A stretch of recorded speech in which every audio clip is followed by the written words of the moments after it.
We begin in Croatia, which is defending its handling of a growing refugee crisis. Around 14,000 refugees have entered Croatia in the last few days, and the government says it can't cope. So it's sending people on buses to its border with Hungary. 8,000 have arrived so far. The policy has angered Hungary. It's built a razor wire fence to keep refugees out, but Croatia isn't backing down. There hasn't been an agreement with Hungary. We've in some way compelled them to accept the refugees by sending them to the border, and will continue to do so.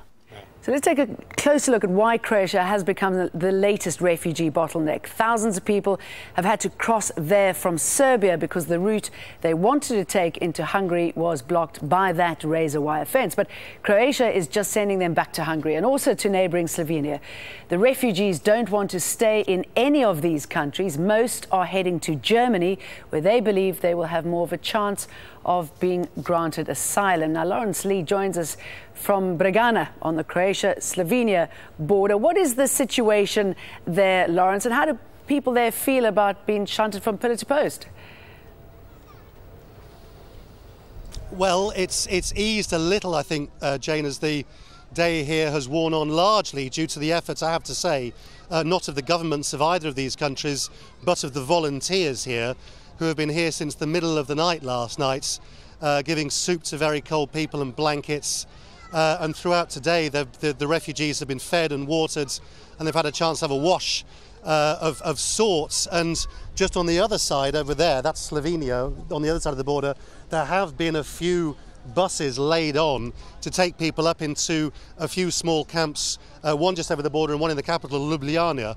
And so the numbers here are actually slightly smaller than they were. It isn't only on the Hungary border where Croatia is dumping people, and they're not just dumping people either, dumping them in lots of different places to try to shunt the problem on to somebody else. But the question you keep hearing asked over and over again here is, why can't the European Union, with all its money and resources, do any better than this?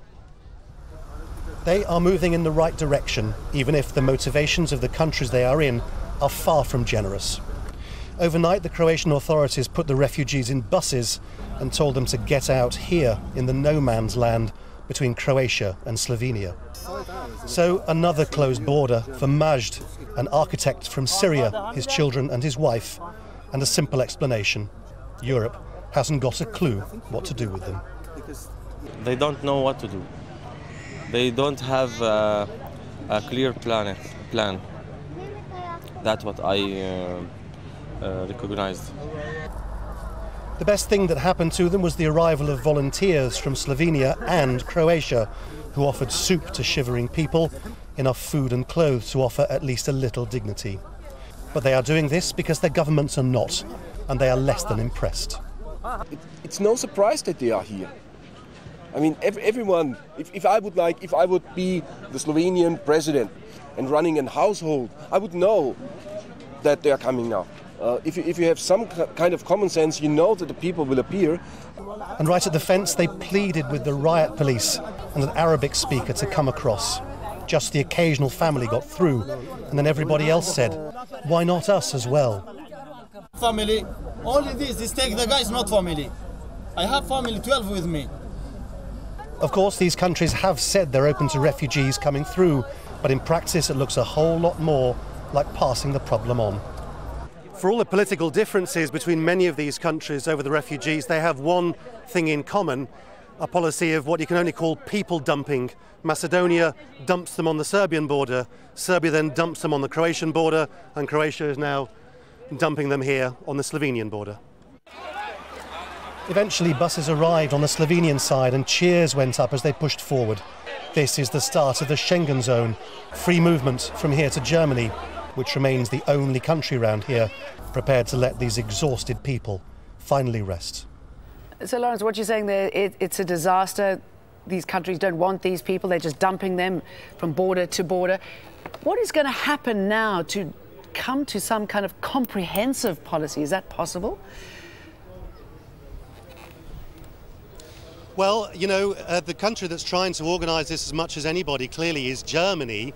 They've been holding talks today with Sweden, which equally has a very good humanitarian record, and Austria, which is the country passed here on the way to Germany, and the Germans and the Swedes have been making very obvious sounding remarks about these people could be good for the labour force, and if they're stuck in the Middle East they could become terrorists, and moral obligation and things like this. But against that you have all these other countries that talk about protection of Schengen and the European borders, and these two conflicting forces can't work themselves out at all at the moment. But the stupidity of the whole thing is that countries like Slovenia know that if they don't let these people here, they will just walk underneath a little bridge over there and around the back, and then they'll be in the country anyway, and they can continue on foot. So trying to keep them out is a completely pointless exercise. Thank you for that, Lawrence.